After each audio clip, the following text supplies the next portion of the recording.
I've long wanted to share a weight loss story, but it's such a delicate conversation to have. Finding the person who is comfortable enough speaking about their journey hasn't been easy. That's why I'm so grateful to my guest today, Margaret Olive. My hope for Margaret's story is that you will be inspired to make the choice to change things in your life which might be holding you back from being the very best you can be, whether it's getting up to go for that run in the morning or, like Margaret, finally finding what you need to lose weight. Marg, thank you so much for joining me today. And I just want to tell you how grateful I am because I've wanted to do a story about weight loss for a long time, but finding someone who is very open and comfortable in sharing their story hasn't been exactly easy. And I was so inspired by you just seeing your Facebook page, and because I haven't seen you in the flesh for such a long time, but your Facebook page and where you wrote about your running and what you were up to, I just knew I had to ring you. And as the story goes, you then rang your little sister Pam, and Pam said, just talk to Kelly. So I'm glad for Pam, very grateful for Pam, but especially for you, Marg. So thank you. So let's start, I guess, kind of at the beginning, because you've always been a bigger lady, haven't you, right from when you were younger? Yes, Kelly. I since I left school, I started putting weight on probably from the first 2 years after leaving boarding school. And, you know, you talk to people and they say, well, what was your trigger? What made it? Well, we lost Dad after 12 months of when I left boarding school. And I can't say that was it, but I think that was the start of it. Just subconsciously, you don't realise what goes on in the back of your mind. But I played a lot of sport. I played tennis. And so it kept it at bay a little bit, but not a lot. And then when I started putting on weight, when I bought my business in Rockhampton in 2000, and before Pam's wedding anyway, 2000, 99, 2000, I had a wedding business. And I just noticed I was sitting doing work, sitting doing invitations, and it just started creeping on. And you think, oh, yes, I'll go back to that. I'll get my life back on track and do it, but you just don't. Then I went into the patchwork business, and that was more sitting around and doing things, but I just don't notice it. You know, one kilo leads into another, into another, into another. And that's how it all got, you know, all my life I've always been a big person. So to where I am now, I haven't been like this since boarding school. So that's, you know, 40 something years ago. Don't give anything away, Marg. Oh, that's embarrassing. You know, it's interesting, isn't it, that you say you didn't really notice it. And I heard a story once about a lady who was just walking along and she saw somebody in the window and thought, oh, gosh, that lady needs to lose weight, or she's overweight. And then she realised it was herself. It was her reflection she was looking at, and she had no idea. So, and you're probably right, you know, it creeps on, yep. And you don't notice it. No, that's exactly right. And you're the only person that can tell you to lose weight. You know, no amount of mum, Pam, any of my family telling me, you know, you're getting this out of control, lose some weight. You've got to make the decision. So until you make that decision, no one else can force you. It's because you'll push against it and against it and against it. And that's what happened to me. So yeah, it took a blood test where my blood sugars were getting high, and I always said to my doctor that if my blood sugar got in the pre-diabetic range, my cholesterol got up higher than it should be, then I would lose weight. Well, I never had that until last January, and that's when I made the monumental decision. I don't want to be a diabetic. So that's how it all started. And I didn't know whether it was going to help it or hinder it. So I had to start somewhere.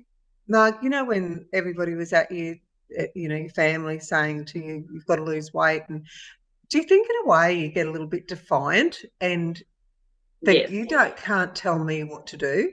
exactly. You hit the nail on the head. It's Yeah. and I mean, I know my brothers, I've got two that are, I can't say this. Um, we're not a small family, half of us, and the other half are. So it's a case of, well, look at yourself, but they're not the ones that were telling me. They were the ones that,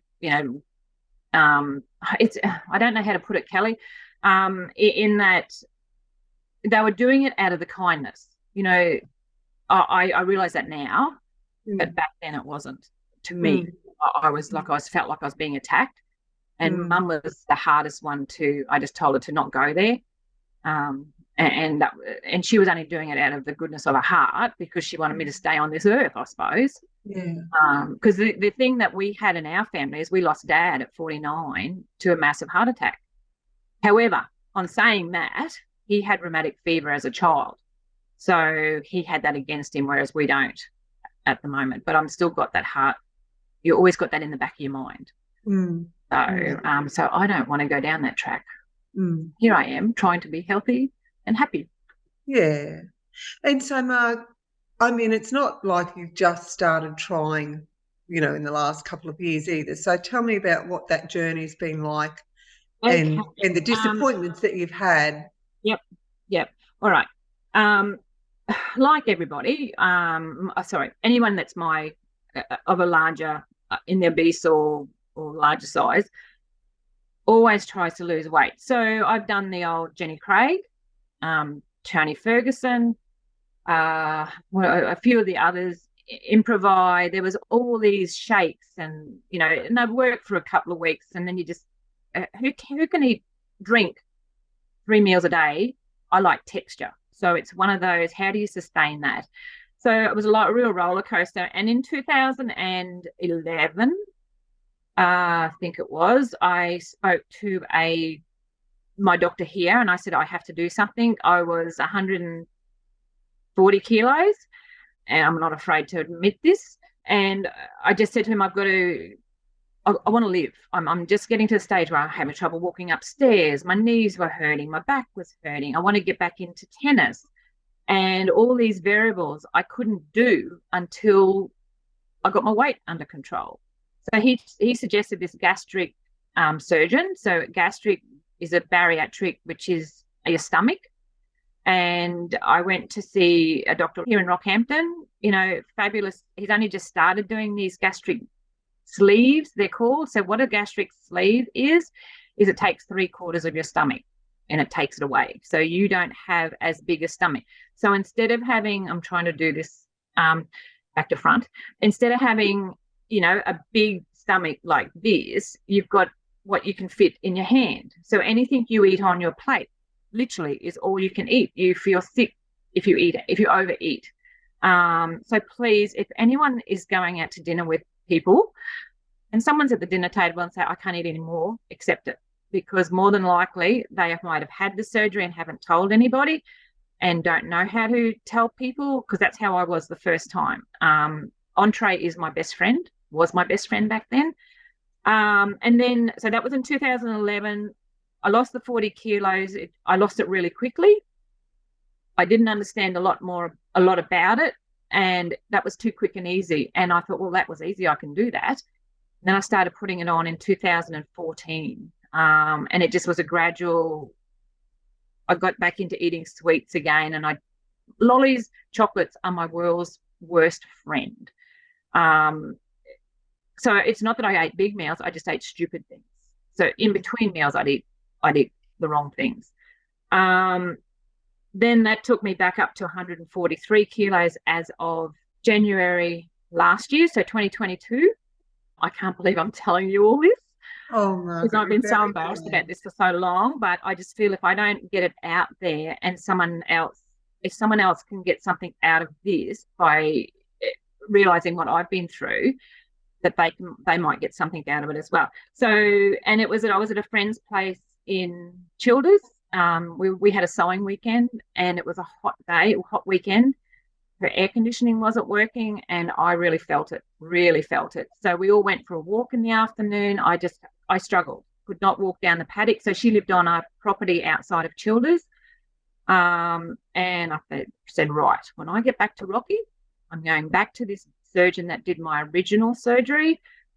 And so I made a booking to see him, but I couldn't see him till the beginning of April. I went and looked that up. I said February to you the other day, but it was actually April, beginning of April. And I went and saw him, and unfortunately, he gave me a hard time. Well, I don't know if it was unfortunate or fortunate, because even though he upset me and I was crying when I walked out of there, it takes a lot to break me, but that just broke me. He told me that it was my own fault that I put the weight on, that there's nothing more he could do for me. The only thing he could do was give me a name of a surgeon in Brisbane. So he gave me 6 names of friends of his that did the next surgery to what he did. So he did the gastric sleeve. These guys do what they call a bariatric mini bypass or bariatric bypass. Now, what that does, it bypasses your stomach. The mini goes partly into your stomach, but not completely like the old one did, whereas a big bypass goes completely past. So it's like a heart bypass. It goes past. But it wasn't a heart one. It was my stomach. So I went down, I researched the 6 fellows he gave me, and one in particular just stood out. He just seemed more caring in his writing. I don't know what it was, but it just resonated with me, what he was saying. And listening, I read through the comments of people that had surgery with him, and what they were saying was like, oh yeah, it registered with me. I wanted to go down that path, I thought. So I had an appointment. I'm also in the meantime having shoulder problems. So I had an appointment with my surgeon in Brisbane with my shoulder, my right shoulder. So I rang this guy up, his surgery, and said, I'm in Brisbane this date. Is there any chance you can see me? I don't want to have to keep coming back and forth, just to make appointments. Went down to Brisbane, hadn't heard from him, and I was staying again in Childers. I do it, she's like my halfway house. I stay there with the family, and then it's only a 4-hour drive into Brisbane then. So I went down, disappointed I hadn't heard back from the surgeon. And, I was half an hour driving back into Childers. I was half an hour to Childers, and the doctor's surgery rang me and said, oh, we can see you tomorrow if you're here. I was like, oh, no, I'm all the way back in Childers. But I said, no, book me in. I'll turn around and come back. So this doctor bowed, and I said to him, now, before we go any further, if you're going to give me the rounds of the kitchen, I'm going to walk out now. And he goes, oh, no. The fact that you've come back, driven another 4 hours back, walked in my door means everything to me. Now sit down here and let's work this out. And he was so kind, really kind. And I couldn't have asked for a better surgeon, and he's been fantastic the whole way through. Encouraging. I had a great dietitian that he has. She wasn't like any other dietitian. It was a case of what's in your cupboard, let's work with that. You shouldn't have that, but let's get rid of it, put the proper stuff in. So she wasn't one of these that said, empty your cupboard out, let's go for it. And that made me more determined to, right, once that goes, the old stuff doesn't go back. So it was a journey. And since then, Kelly, it's been a roller coaster of emotions. You have high highs, and like I said in my on my Facebook, and low lows. And the high highs are you've lost weight, and the lows are no one can see it. No one tells you because they're not game to tell you. I found that out later. But I know you were saying to me the other day about how, you all got together for Christmas and your family hadn't seen you for a while, and you'd lost all this weight and no one said anything, and you were quite hurt by that. I was very much. That was really, I went home gutted that night. And I since found out that one of my sister-in-laws that I spoke to about it only just recently, and she said, oh no, we weren't game to say anything. We didn't know how testy you were, because really, Kelly, before I lost the weight, I was not a nice person. I was bitter. no one seemed to be able to do anything right for me. I was angry at everybody. And yeah, so no, I'm a totally different person. I know I'd like to think that's hard to believe, but I know I was bitter because I was cranky at everyone. I'm actually really glad that you brought that up, Margaret, because you didn't tell me that the other day. No, I just, yeah. It is, you know, you are, you know, they say you are what you eat, or Yeah. But when you're not happy in yourself, how can you be happy, you know, give happiness out to the world? And you probably, so I'm really glad that you brought that up, and that you've changed so much now, that you feel so much better and that bitterness is gone. Yes. It's little things don't frustrate me as much now. You know, driving, like I drive for a living. You know, I teach patchwork to rural communities, so I drive. And someone cuts you off, well, I'd be the crankiest person and almost road rage, you know, just that, not, I didn't do it, but it was almost that feeling. Whereas now someone cuts me off and I'm like, oh, you're having a bad day. You deserve to keep going. I'll just step back a bit. It's a totally, and I, you know, after we spoke the other day, I had to really think about my life, my lifestyle. You really made me think, Kelly. So to you, thank you. It's been, yeah, I think I was not a nice person to live with. So I applaud my family for still talking to me. It hasn't been easy, and I'm just lucky. You know, I've got one sister, and she's been my biggest rock the whole way through everything I've done in my all my life. She might be a younger sister, but she pulls a punch, you know. You know, she keeps saying, keep going, but don't wait now. You know, I think you've lost enough weight, and I can't stop it until my body's had enough. I think I'm plateauing now. I'm fairly certain. So, and I'm very happy with where I'm at. Yeah, Marg. And Marg, so how much weight have you actually lost, and how did that, like, you know, obviously you lost heaps in the beginning, but tell me about that little path. Okay. In the beginning, when we started this process, I had to lose 5 or 6 kilos before we started. And the process of that, the reason behind that is your liver gets very fatty when you're an obese person. So in order for him to get to the stomach, he's got to get round the liver, and it's so much easier if the liver's not fatty. So that's how it was explained to me. So once that was explained to me, not a problem. I lost, I think, 10 kilos before the surgery. So that wasn't a drama. So that was in July 2022. By Christmas, I'd lost 25 kilos, I think it was, which I couldn't see it. And I don't think a lot of people could, except for probably around my face a little bit. The fluid was going out of my face. I started then joining Rockhampton Roadrunners in February, and it was by pure chance. I was talking to one of the fellows at Rockhampton Park Run, and I jokingly said to him, I'd like to learn to run. You know, I see you guys all running. I'd like to have a go. And he said, well, come to Roadrunners. He said, you don't have to run, but do little spurts. Run 20 metres, walk 20, run 20, and that's what I've been doing. So to date, I can say this, I have lost 55 kilos neat. So I have not been down here since I was in boarding school, like I said before.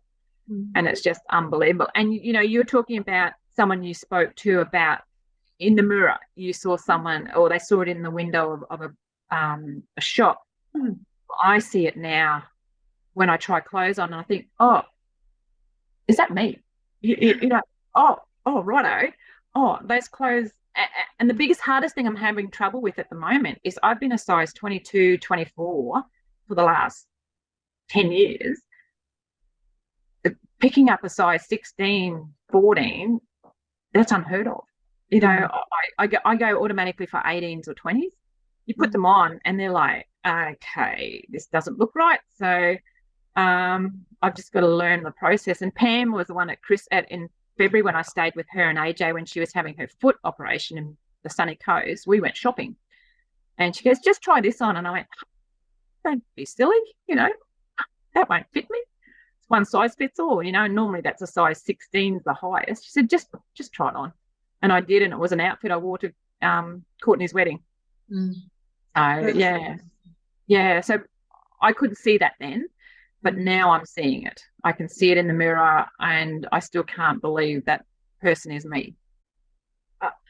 The only other thing is it's just been emotional. It's some days you just, why am I doing this? And then other days it's, yep, I've got to keep going. Just keep going. It's, look where it's getting me, everywhere.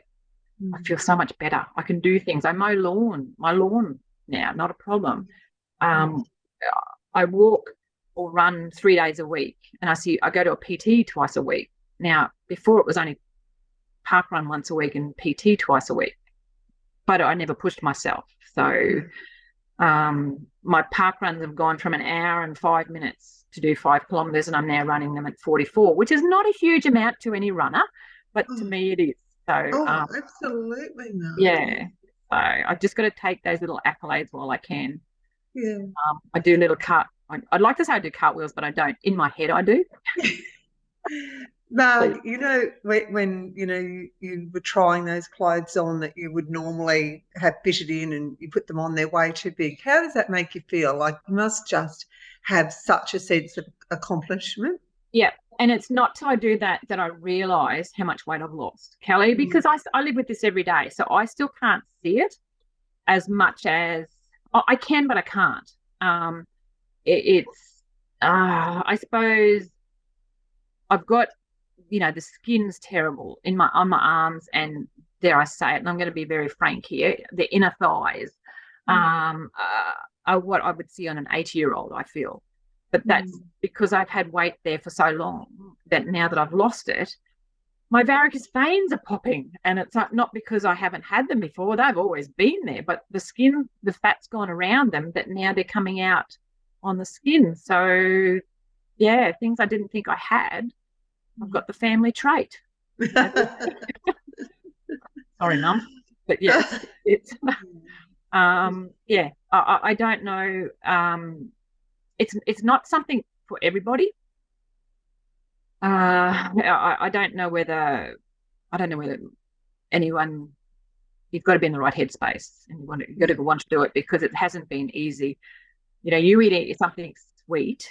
I'm allowed a Freddo frog, and if you have any more than 2, or so say 3. So 2 is my max. If I have 3 or more, it goes through me. Just like you've eaten something off. It just, in a half an hour, you're gone. It's, so I'm liking that.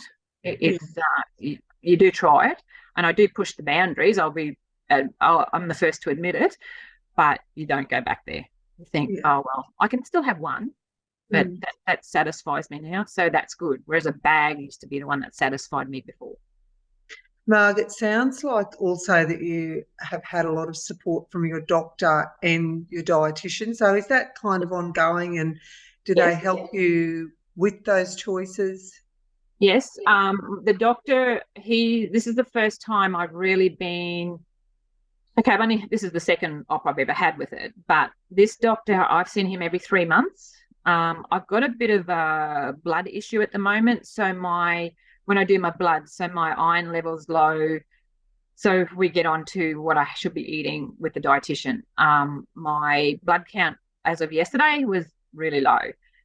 So I see him in 10 days' time when I'm back in Brisbane, and we're going to talk about that with him. So that's the support I've got. And he said it just could be your iron levels. That's all it could be, or change of vitamins. We've got to change your vitamin multivitamins. I'm on multivitamins and vitamin D for the rest of my life. But if that's all I'm taking, that's a small trade-off. It's just one of those. Yeah.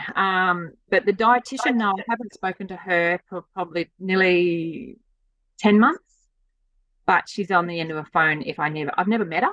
I've only ever done it over the phone. Yeah. She just said if I ever need her, she's there.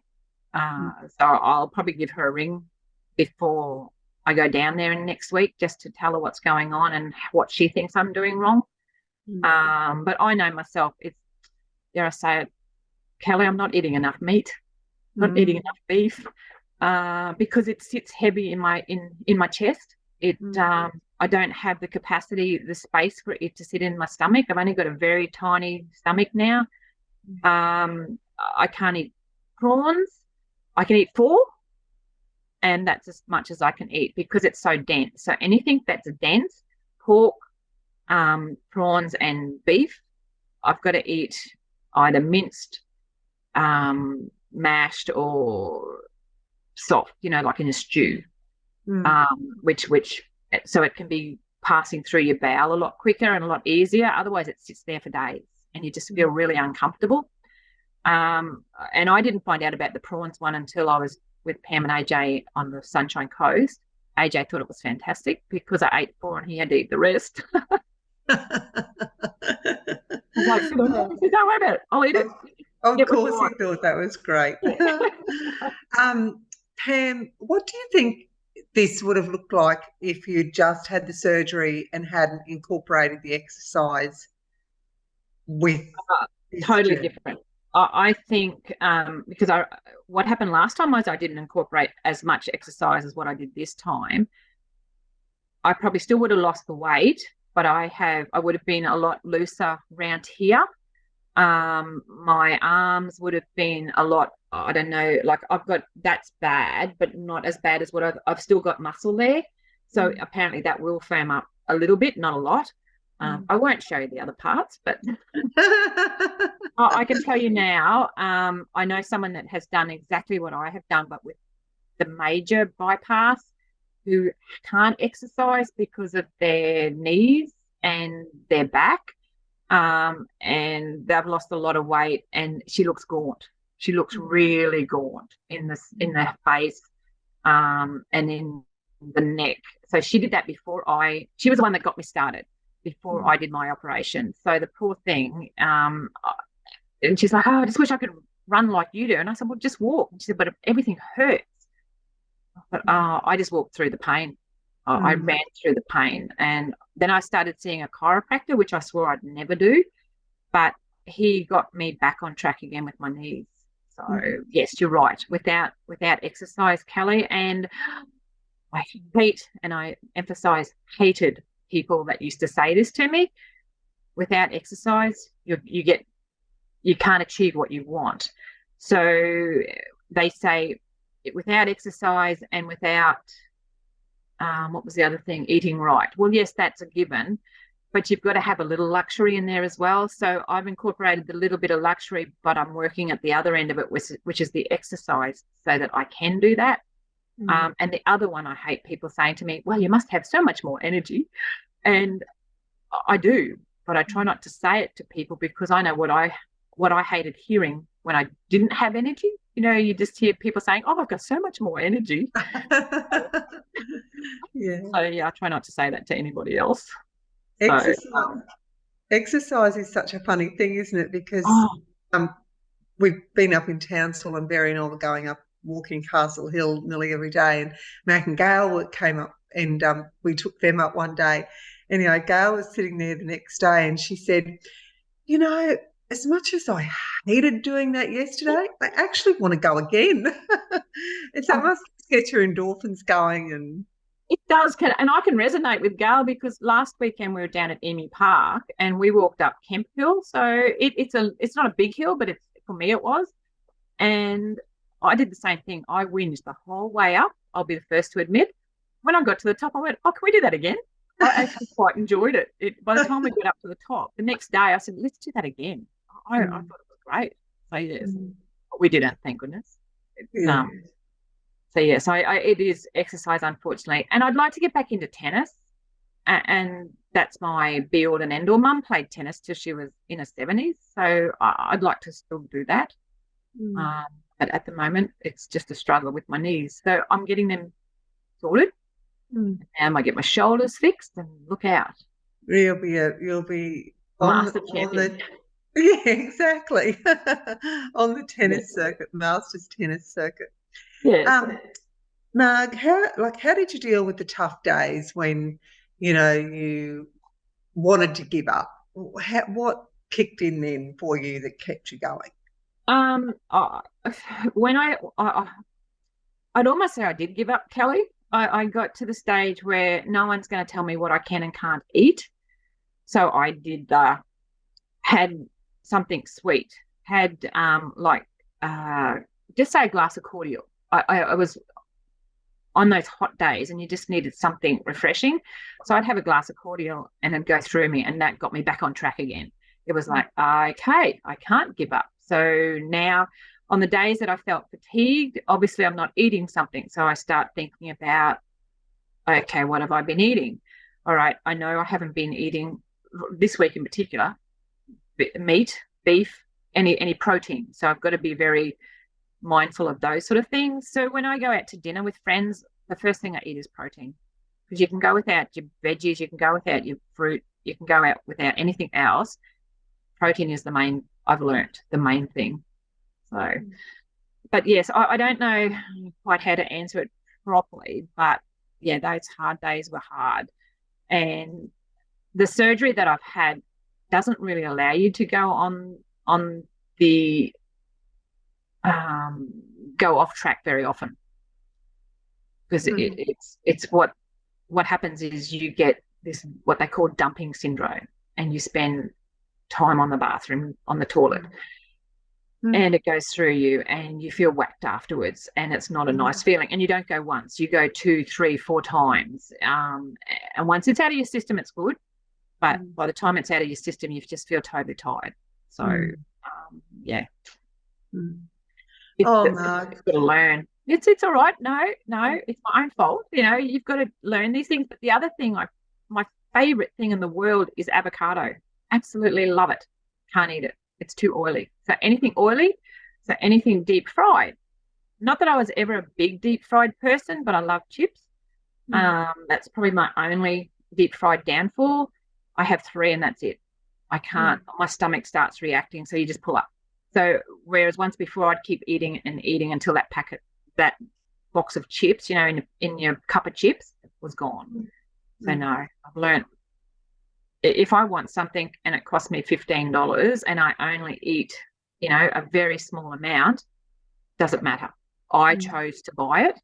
So if I leave it on my plate, and that's the other thing, people are hard, aren't you hungry? It's like, yeah, I've had enough. I'm quite content, because I wanted that meal. You have about 3 or 4 mouthfuls, and then it's like, how can that sustain you? But it does. It's amazing how little your body can have and keep going. Who would have thought? So yeah. And Marg, I guess another thing is letting go of your self-image, because for so long you've seen yourself as a big person, and now you've had to change that image of yourself and see yourself as someone who's slim and fit. How did that go in your head? I haven't got there yet, Kelly, I'll be honest. I'm still seeing myself as a bigger person. The only time I see myself as a slim person, dare I say it, is when I put my running tights on. So, and I think it's because it's holding everything in. I know that's very broad, rough way of saying it, but I've got so much loose skin in the between my hips and my knees that I will never wear shorts again. It's ever. And the same with my arms. I'm very conscious of that. So I'm still, that's all I can see when I see myself, dare I say, in a bra and knickers. When I get changed in a changing room, and it's not till I put the outfit on that I realize, oh yes, okay. I'm still trying on clothes that are loose. I haven't got to the where, especially trousers that are firm fitting, I still haven't got used to that feeling, I suppose. But yes, you're right. It'll take me I still haven't got there. In answer to your question, I have not got there yet. But the biggest compliment I had, and I don't know whether Pam's going to like this, I rung Natalie last night. Natalie's Ross's wife, my sister-in-law. I noticed she was, after I finished running with a group, I drove past the swimming pool, which is where Nat takes her youngest fella to swimming, and her car was there. So I pulled up beside her car, rung her to see that if she was still inside, and she said, yep, come on in. So I did. She said, I'm sitting down talking to a friend. So away I walked in and I went to look for her and I saw, oh, yeah, I saw her over there. So I waved to her and she said, she came over and she goes, oh my God. I just said to my best friend that I'm sitting beside, one of Ross's sisters just rung me to say she's coming in, but the other one has just turned up. This is because she was across the pool. So she thought it was Pam walking in. And then she really looked at me and she went, oh, no, that is the sister-in-law that rung me because she's in the running gear. So sorry, Pam, but that was the best compliment I could ever have been paid. Yeah. Yeah, she said, and I've had my hair cut short so that when I have my surgery, I don't have to worry about putting it up. And my hair was everywhere. Like when Pam's gets curly and wavy, well, that's what it looked like on Thursday night. And she said, I could not believe it. It was Pam. It was just from a distance. She said, I had to really, and I remember seeing her wave to me and it was a real, oh, hello. I think that, oh yes, I was very, very proud of that moment. So I do get moments like that, which is just lovely. Yeah. To be, well, Margaret, when we, showing the kids your photos and that, and they said, gosh, she looks exactly like Pam. And I said, I know. And I was the same. I'd never seen it before until now. So, yeah, no, it's lovely. Biggest compliment I can have. Yeah. Oh, and Marg, the other day when we were talking, I know you said to me, you can't believe you waited so long for this. So, yeah, I think that's the hardest thing to get through, Kelly, to anyone that's going down this journey is no amount of time is the wrong time. If you make that decision and don't make big goals. So if I was told that I was going to lose 55 kilos, I would have laughed in their face. My biggest, I sabotage myself. So if I had said to you, Kelly, I'm starting this journey, I'm going to lose 40 kilos because that's what I did last time, I would have got to 35 and wouldn't have gone any further.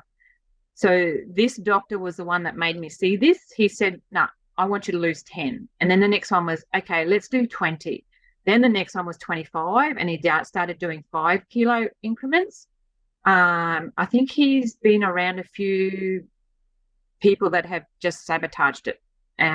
So yes, that was for me to have the wake up call, and I'm a little bit embarrassed that it's actually taking me to lose 55 kilos to realize how bad I was. But I don't want to go there, Kelly. So by doing this, I'd like to think it's going to keep me accountable, and you've got to keep me accountable. It's one of those, I don't know how else to explain it. Light bulb moments. Well, Marg, you've even inspired me because in the mornings I've been waking up early and going for a run, and the mornings that I think, oh, my bed is just so comfy, I just don't want to get out, and then think, no, Margaret would get up and get out there, so get up and get out there. So you've been my little conscience on my shoulder, tapping me, saying, get out of bed now. But anyway. Oh, no. Yes, my goal is to run a kilometre non-stop. Just little increments at the moment. So yes. You're amazing. And how great that you've got the support of that Roadrunner group as well, because, you're not doing it on your own. So yes. You've got someone cheering you. They do. And every time, like, they lap me twice. They do 10 or 15 kilometres to my 5. But every time they go past, they're like, keep going, you haven't got long to go now, or they get to a point, you're a lot further along the bridge than where you were last week. So that they're watching what you're doing as well. And I didn't realise that. It's just a nice family. Actually, I've got, after this, I'm heading over to our Roadrunners dinner. We've got a Christmas dinner tonight. So, and I said to them, I've got an interview this afternoon.